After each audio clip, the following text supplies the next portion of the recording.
Screen दिखाई दे रही है clear? Yes ma'am. Okay,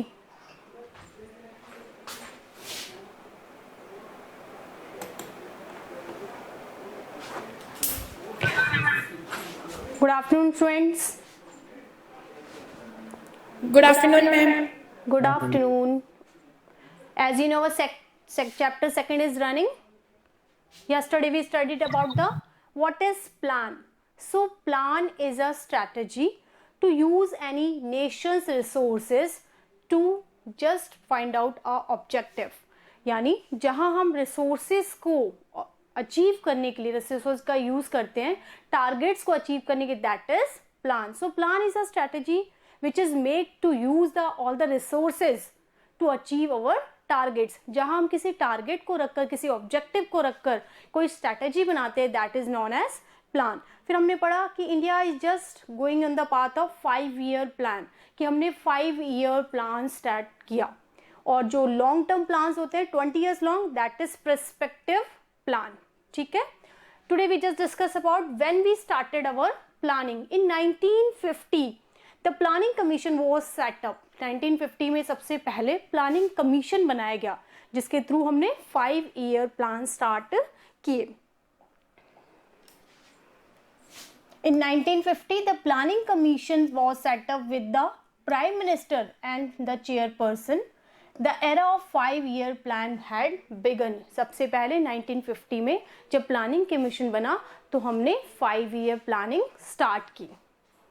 now the goals of the planning. Goals मतलब क्या हमने टारगेट्स रखे जो हमें अचीव इस प्लानिंग में करने थे. तो सबसे पहला जो हमारा टारगेट है दैट इज ग्रोथ. ठीक है. किसी भी देश के लिए सबसे जरूरी होता है economic growth. It refers to the increase in the country's capacity to produce the output of goods and services within the country. यानी ग्रोथ का मतलब क्या होता है? It is the capacity. ये आपकी कैपेसिटी को बताती है to produce goods and services. तो growth means the planning, the main objective of planning was to increase the capacity of the country in the field of production of goods and services. यानी वो goods और services का production जो करती है उसे ज्यादा अच्छी तरीके से कर सके. It implies either a large stock of productive capital और a larger size of supporting services like the transport and banking, or an increase in the efficient of the productive capital and services. अब इसमें क्या increase करना है आपको? सबसे पहला productive Capitals को इंक्रीज करना है. ज़्यादा मशीनरी, ज़्यादा infrastructure, good road facility, transport facility, communication skills और बैंकिंग सिस्टम. इन सभी नेटवर्क्स को जब आप बहुत अच्छा स्ट्रॉन्ग करेंगे then you have to achieve the target of growth. So the planning का सबसे बड़ा जो ऑब्जेक्टिव है that is growth. Now here you just see on your screen महानोबल्स. He was the first man who started the planning in India. So इन्हें father of planning भी कहा जाता है. ये वो व्यक्ति थे जिन्होंने इंडिया में प्लानिंग की स्ट्रेटेजी तैयार की. Many distinguished thinkers contribute to the formulation of India's 5-year plan. Among them, the name of statistician Prasanta Chandra Mahalanobis stand out. सबसे इंपॉर्टेंट कौन है जिन्हें हम महानोबिस के नाम से भी जानते हैं? That was Prasanta Chandra Mahalanobis. Planning is the real sense of the term began with the second 5-year plan.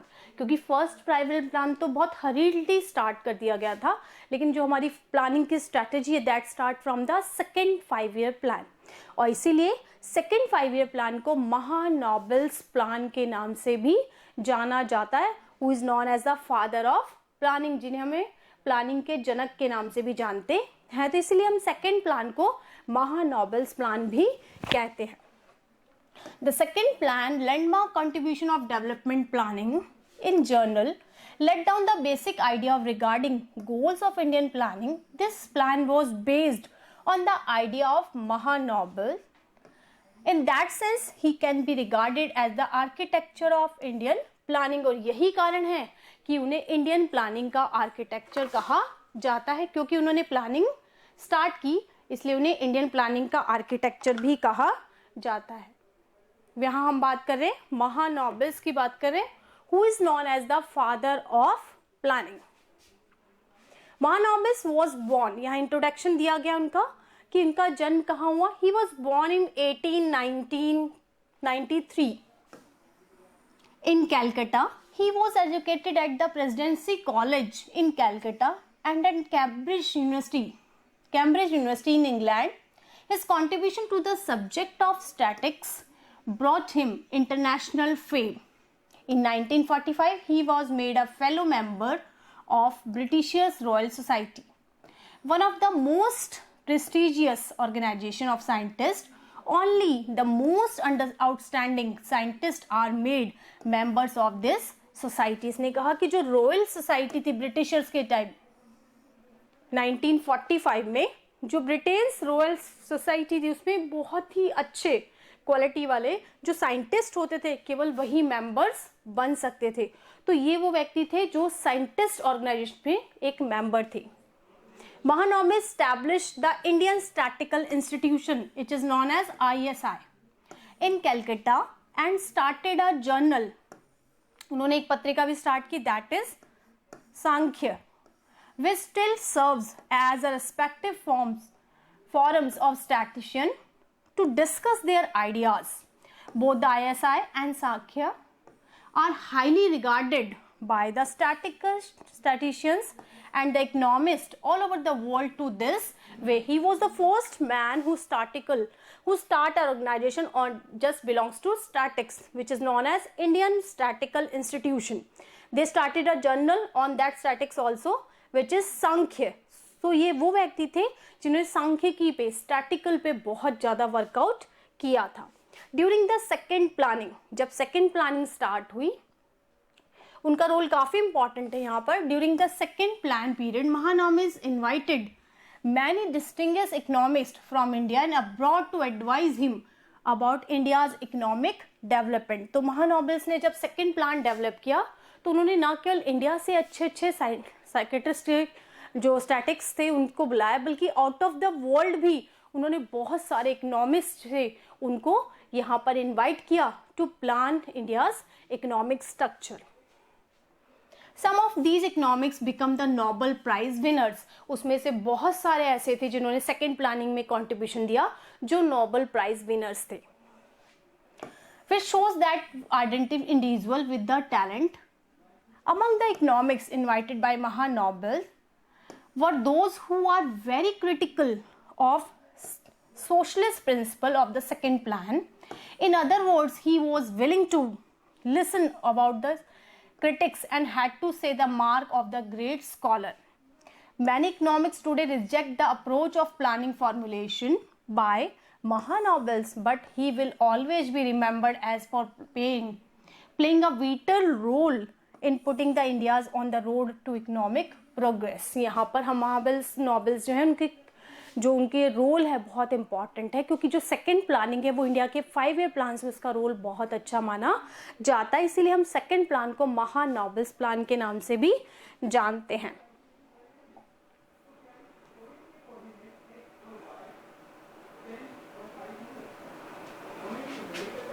हम ग्रोथ की बात कर रहे थे, यहाँ देखिए द सर्विस सेक्टर, यहाँ हम देख रहे हैं स्ट्रक्चरल चेंज, क्योंकि हमने बात की ग्रोथ की कि हम जब increase the production activities that is known as growth, तो हम बात करें स्ट्रक्चरल की कंट्रीब्यूशन की कि जब India started their development on the path of 5 year plan, that time we are so much depend on the agriculture. उस समय हम सबसे ज़्यादा डिपेंड किस पे थे? एग्रीकल्चर पे थे। हमारा स्ट्रक्चर ऐसा था कि हमारा मैन्युफैक्चरिंग सेक्टर और सर्विस सेक्टर इतना स्ट्रांग नहीं था। As we just going on, जैसे जैसे हम डेवलपमेंट के पाथ पे चले, हमारे यहाँ हिस्टोरिकल जो स्ट्रक्चर था दैट विल बी चेंज। अब वो चेंज होने लगा। Now we just face the manufacturing और the service sector also. As a country develops undergoes structural change, जैसे ही कोई देश डेवलप्ड होता है वहाँ का स्ट्रक्चर बदल जाता है। ठीक है, जैसे आज आप कह रहे हैं अमेरिका है, चाइना है, ऑस्ट्रेलिया है, रशिया है, these are known as the developed nations. But when they are developing, जब वो डेवलपिंग थे वहाँ भी एग्रीकल्चर पे बहुत ज़्यादा डिपेंडेंस था. Now they are surviving on the tertiary sector. अब वहाँ टर्शरी सेक्टर का बहुत इंपॉर्टेंट रोल है. Usually with the development the share of agriculture decline and the share of industries become dominant. ठीक है, जैसे ही हम डेवलपमेंट करते हैं वैसे वैसे एग्रीकल्चर का शेयर क्या हो जाता है, कम. और किसका शेयर बढ़ने लगता है, सेकेंडरी सेक्टर और टर्शरी सेक्टर का वहां पे शेयर बढ़ने लगता है. At higher level of development the service sectors contribute more than into the GDP than the two sector. यही कारण है, जीडीपी मतलब ग्रॉस डोमेस्टिक प्रोडक्ट, यानी जो आपकी नेशनल इनकम है उसमें धीरे धीरे एग्रीकल्चर की जगह सर्विस सेक्टर का कंट्रीब्यूशन बढ़ने लगता है. The share of agriculture was more than 50% was would expected as a poor country. जिन देशों में 50% कंट्रीब्यूशन होता है एग्रीकल्चर का वो गरीब राष्ट्रों में आते हैं. But by 1990s the share of service sector was 40.59%, more than that agriculture और इंडस्ट्री. लेकिन जब हम 1990 तक पहुंचे, लगभग 40 सालों के प्लानिंग ईयर में, तब तक हमारा सर्विस सेक्टर का शेयर 40.59 हो गया था, जो कि एग्रीकल्चर और इंडस्ट्री से कहीं ज्यादा था. Like what we find in a developed nation, this phenomena of growing share of service sector was accelerated in the post 1919 period. This marked the onset of globalization in the country, which will be discussed in the chapter. यानी 1991 में जब हम बहुत ज़्यादा developed हो गए service sector में, तो हमने ग्लोबलाइजेशन का एक न्यू पाथ एरिया स्टार्ट किया. तो हम बात कर रहे थे ग्रोथ की, और मैंने आपसे बताया था कि ग्रोथ में क्या था कि when you increase in the capacity of production, जब आप प्रोडक्शन की कैपेसिटी को बढ़ाते हैं, that is known as growth. हम उसे ग्रोथ के नाम से जानते हैं. The gross domestic product which is known as GDP is the market value of all final goods and services produced in the country during a accounting year. GDP है क्या, एक वर्ष में जितनी भी फाइनल गुड्स एंड सर्विसेज यानी जो ready to use हैं. यहां मैं आपको क्लियर करती हूँ, there are two type of goods, intermediate and final goods. Intermediate goods are the goods which are use as a raw material in a production process, that is intermediate. And final goods which are ready to use, जो तैयार है उसका उपयोग करने के लिए. ठीक है, तो इस तरह से यहां पर एक क्वेश्चन बनता है, what is the difference between final goods और इंटरमीडिएट गुड्स. तो आपको इनमें दोनों में डिफरेंस करना पड़ेगा. क्वेश्चन लिखिए यहां पर, what do you mean bye final goods and intermediate goods.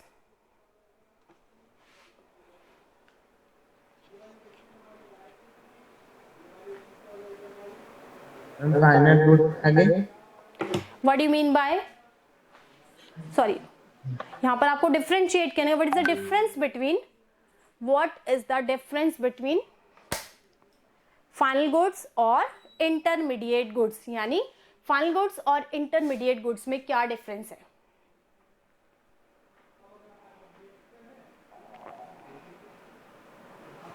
आप देखिए डिफरेंस कैसे करेंगे. आप इस तरह से करेंगे, आपने टैबुलर फॉर्म में एक तरफ लिखा फाइनल गुड्स और एक तरफ लिखा इंटरमीडिएट गुड्स. सबसे पहले बताएंगे, intermediate goods are the goods which are within the production boundary. ये वो गुड्स होती हैं जो प्रोडक्शन बाउंड्री से अभी बाहर नहीं निकली हैं, क्योंकि वो रॉ मटेरियल है. वाइलेस अगर हम फाइनल गुड्स की बात करें, they are out of production boundary, क्योंकि वो बन चुकी है, अब वो रेडी टू सेल है. ठीक है, तो पहला डिफरेंस क्या हो गया, the intermediate goods are the within the production boundary and final goods are the out of the production boundary. पहली स्थिति. Second thing, the value of intermediate goods are not yet added. जो intermediate goods होती है, क्योंकि वो unfinished हैं, तो उनकी अभी value add नहीं हुई है. While as जो final goods हैं, the value of final goods are added, क्योंकि वो finish हो चुकी हैं, वो complete हो चुकी हैं. Third differentiation, only final goods and services. अभी आपने पढ़ा डेफिनेशन में कि ऑल द फाइनल गुड्स यानी intermediate goods are not added in the national income. जब हम नेशनल इनकम कैलकुलेट करते तो हम रॉ मटेरियल नहीं जोड़ते, we just add the final goods and services, तो हम लिखेंगे intermediate goods are not added in final आपकी नेशनल इनकम में, whereas final goods are added in the national income, वो नेशनल इनकम में add की जाती है। फिर एक एक एग्जाम्पल दे दीजिए आप उनका, ठीक है। जैसे कॉटन है, रॉ कॉटन है ना आपका, वो क्या हो गया, इंटरमीडिएट गुड हो गया, और कॉटन क्लोथ क्या हो गया, फाइनल गुड हो गया, ठीक है। कर लेंगे दोनों में डिफरेंशिएट। Yes, ma'am. तो हम बात कर रहे थे what is GDP. GDP is the value of final goods and services. तो जितनी भी गुड्स और सर्विसेज बनी है उसकी वैल्यू को ऐड कर लो, दैट इज नोन एज, क्या कहलाएगा वो, जीडीपी, ग्रॉस डोमेस्टिक प्रोडक्ट। यहाँ पे फुल फॉर्म लिखिए, क्वेश्चन लिखिए, write the full form of GDP.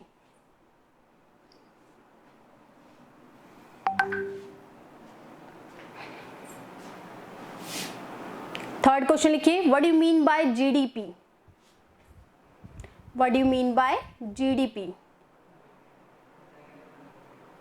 क्या मीनिंग हो जाएगा, it is the value of all goods and services produced within a country during an accounting year. एक देश में जितनी भी चीजें बनी एक साल के दौरान, ठीक है, उसे हम क्या बोलेंगे, GDP.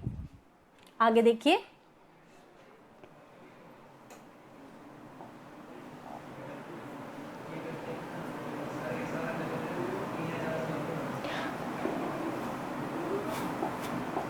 The GDP of a country is derived from the different sector of the economy। अब GDP आती कहाँ से, आप कैसे कैलकुलेट करते हैं, तो आपको भी मैंने आपका कहा कि there are 3 sectors of economy, primary sector, secondary sector और tertiary sector.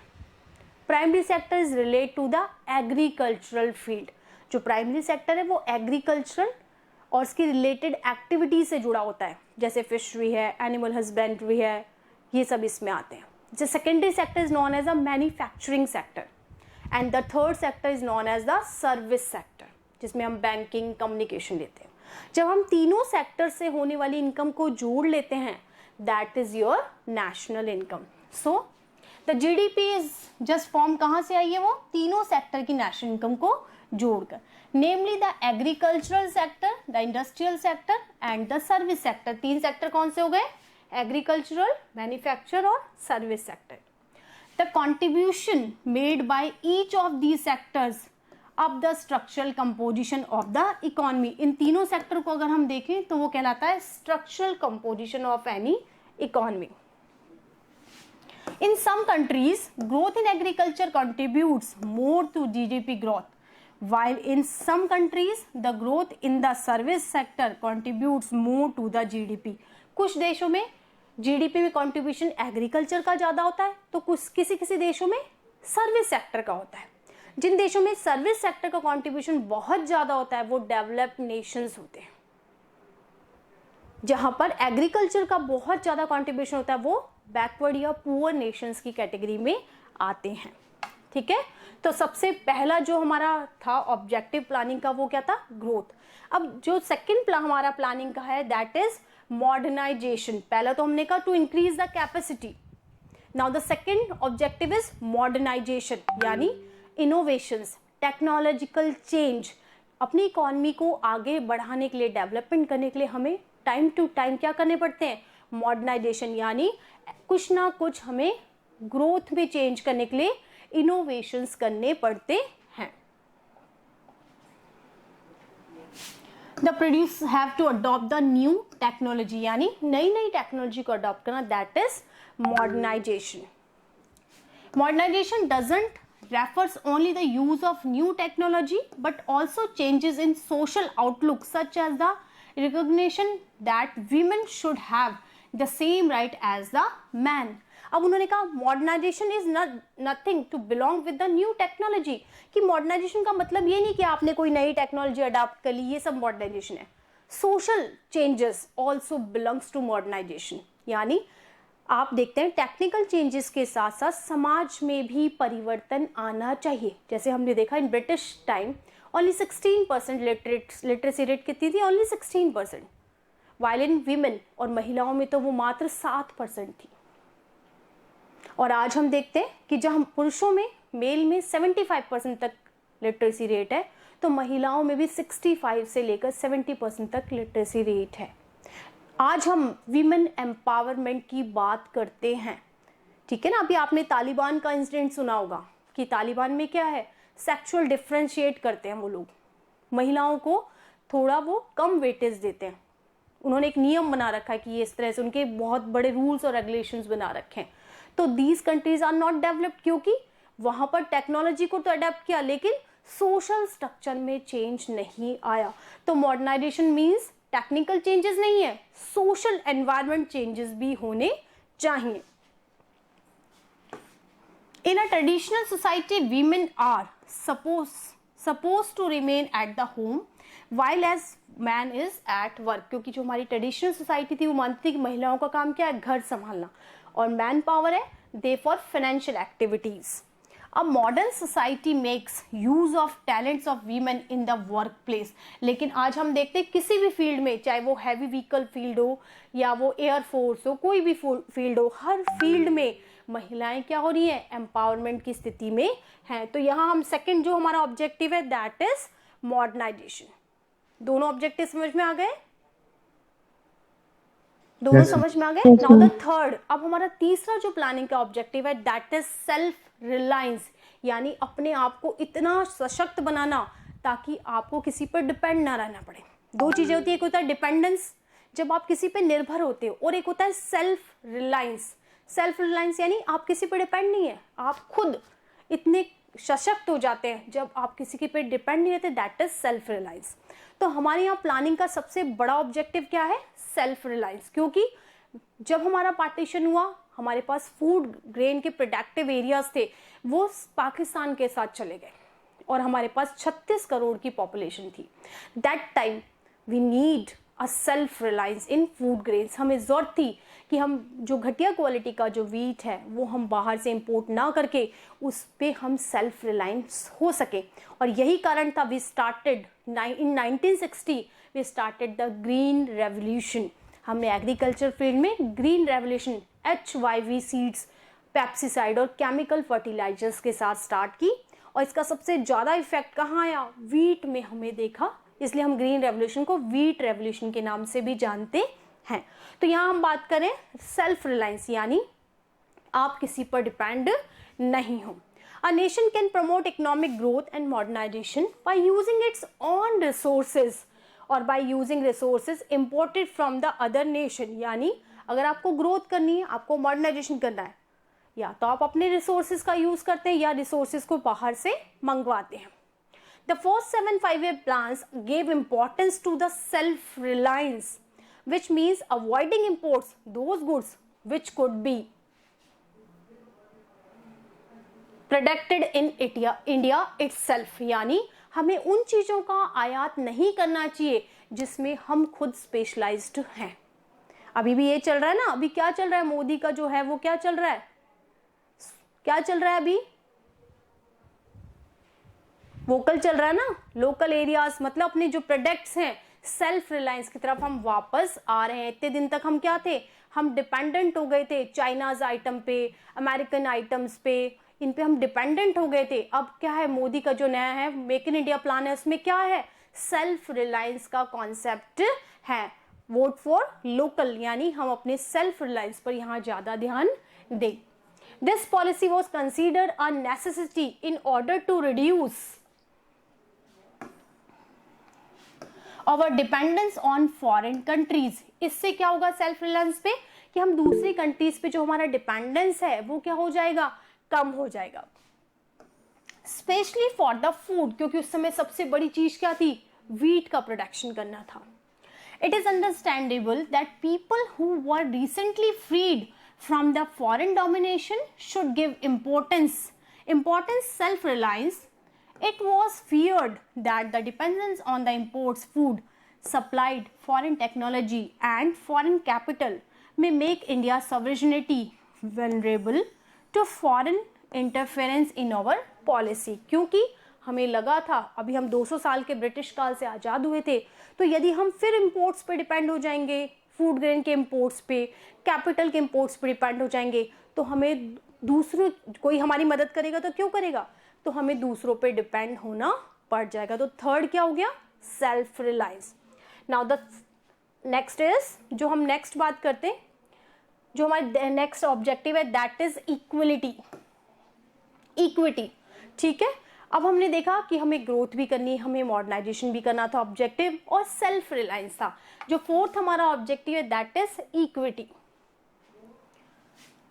Growth, modernization and self-reliance by themselves may not be improve the kind of life which people are living.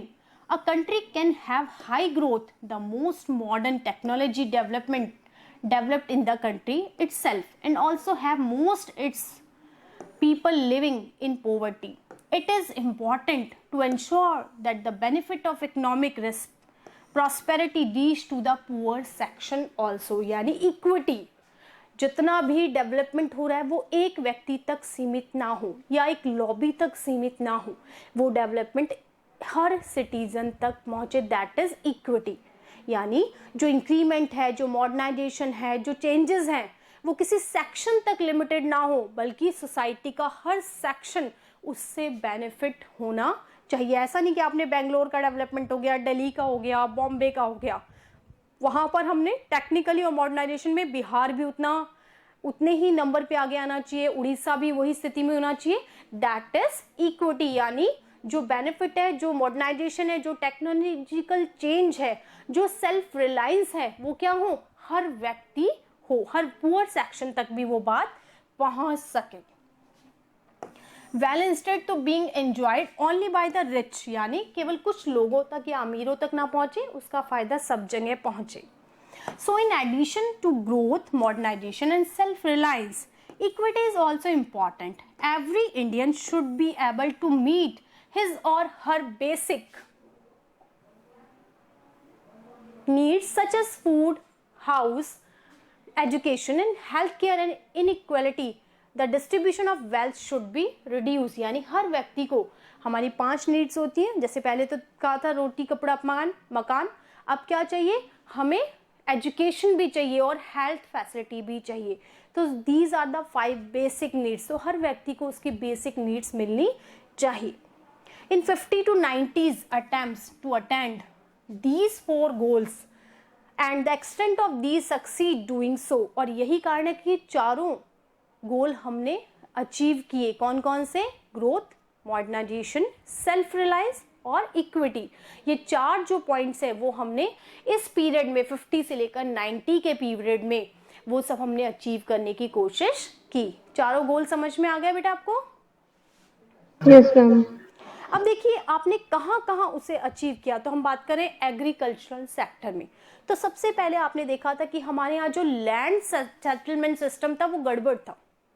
There was zamindari pratha, there are mediator between the company and the farmers. वहां पर जो tax payer थे वो और government के बीच में एक mediator lobby थी जिसे जमींदार कहा जाता था। So when we get the independence, तो हमें क्या जरूरत थी कि हम इस सेटलमेंट को चेंज करें ताकि गवर्नमेंट और फार्मर्स के बीच में डायरेक्ट रिलेशन हो, और जो टैक्सेस की हाई रेट है वो क्या हो जाए, कम। तो सबसे पहला जो है that is practice in the land reform. इसलिए सबसे पहले क्या किया गया था, लैंड रिफॉर्म प्रोग्राम को इंट्रोड्यूस किया गया था। अब ये प्रोग्राम है क्या, called as जमींदार and Jagirdar, who merely collected the rent from the actual tillers of the soil without contributing toward the improvement of the farm। जमींदार और टेंडेंट्स या हम देखते हैं जो जागीरदार थे, they are the middleman between the company and the taxpayer। Farmers के बीच में वो एक मिडलमैन थे जो टैक्स कलेक्ट करके गवर्नमेंट को पे करते थे, लेकिन उनका कोई कंट्रीब्यूशन नहीं था कि वो फार्मिंग की कंडीशन के और मेथड्स में कोई चेंज कर सके। The low productivity of agriculture sector force India to import food grain from the USA. Equity in agriculture called the land reforms. और यही कारण था कि हमारा लो प्रोडक्टिविटी के कारण हमें बैड क्वालिटी का जो वीट था वो यूएसए से इंपोर्ट करना पड़ता था। इस तरह से जो लैंड रिफॉर्म प्रोग्राम है वो इक्विटी के लिए हमारा पहला स्टेप था।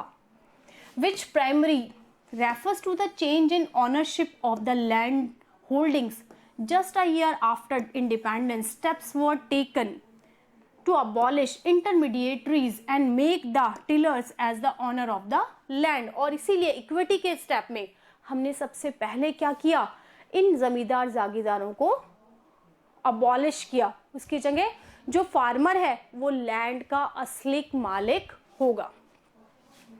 The idea behind this move was to ownership of land with give the intensive to the tillers invest the making improvement provided sufficient capital was made available to them. ऐसा क्यों किया गया? क्योंकि जमींदार और जागीरदार तो कोई ध्यान देते नहीं थे, तो फार्मर्स को ऑनर इसलिए बनाया गया ताकि वो अपने लैंड में जो कुछ रिफॉर्म करते हैं उसके लिए वो गवर्नमेंट उन्हें कैपिटल प्रोवाइड कर सके. ठीक है, ये समझ में आ गया what is land reform programme? Yes, ma'am. To abolish the zamindari system.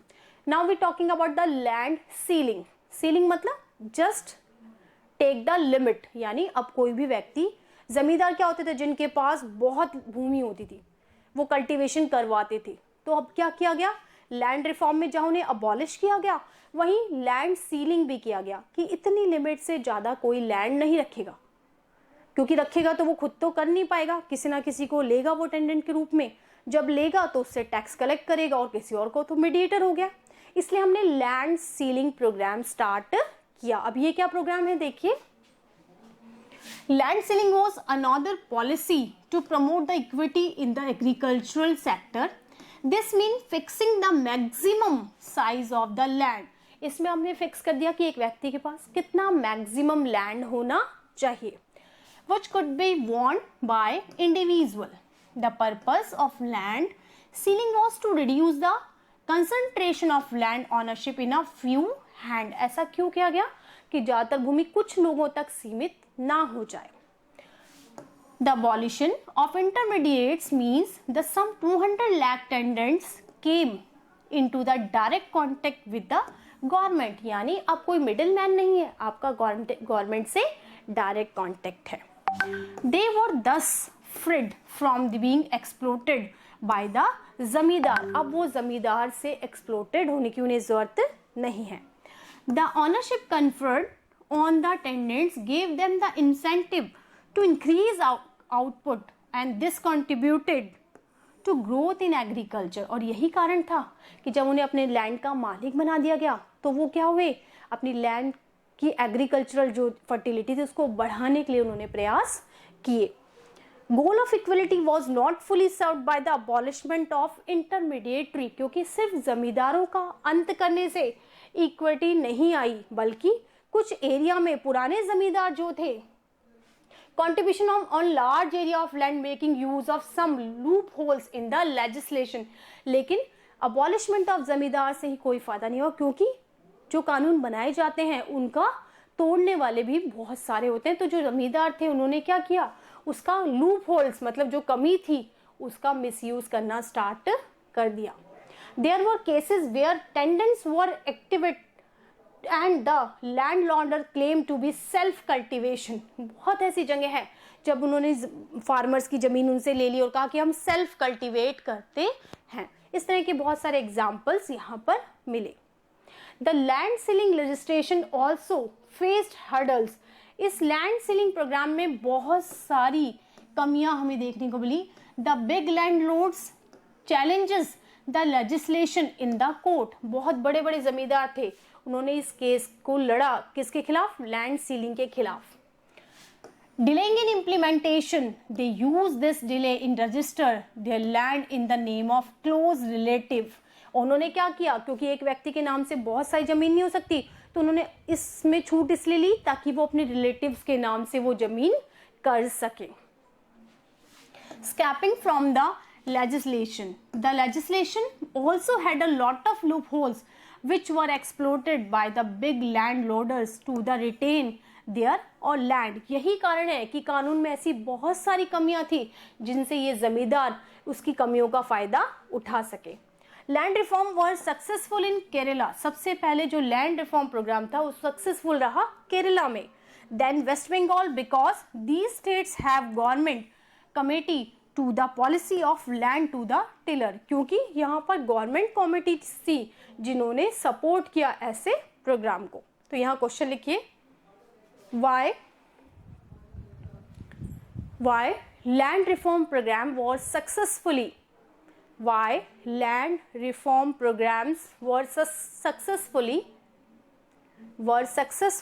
achieved in Kerala and West Bengal, कि केरला और वेस्ट बंगाल में ये प्रोग्राम इतने हाईली सक्सेसफुल क्यों हुए। लिख लिया क्वेश्चन? लिखिए आपने सभी ने? Yes, ma'am. कितने क्वेश्चन हो गए आप? कितने क्वेश्चन हो गए बेटा? आवाज नहीं आ रही आपकी? Ma'am, 3. 3 हो गए। चलिए, अब हमने पढ़ा था कि 1950 से लेकर 1990 तक 40 years we just achieving the 4 goals of the planning. First growth, modernisation, self reliance, और हमने पढ़ा वहां पर इक्विटी। इक्विटी के फील्ड में सबसे पहला जो चेंज किया that is in agricultural field. क्या किया हमने? We just abolish the mediator. सबसे पहले हमने लैंड रिफॉर्म प्रोग्राम स्टार्ट किया which is started with the abolishment of zamindar, and the second step was land ceiling. We just limited the maximum size of the land. हमने सबसे ज्यादा जरूरी क्या माना कि लैंड की मैक्सिमम साइज को लिमिट किया जाए, लेकिन there are some loopholes in the law legislation, that's why some big landlords just misuse the legislation. उन्होंने इसका मिसयूज किया। ठीक है, आज इतना ही करवाएंगे। Okay, have a nice day बेटा। Thank you, ma'am. Thank you. Thank you, ma'am. Welcome बेटा।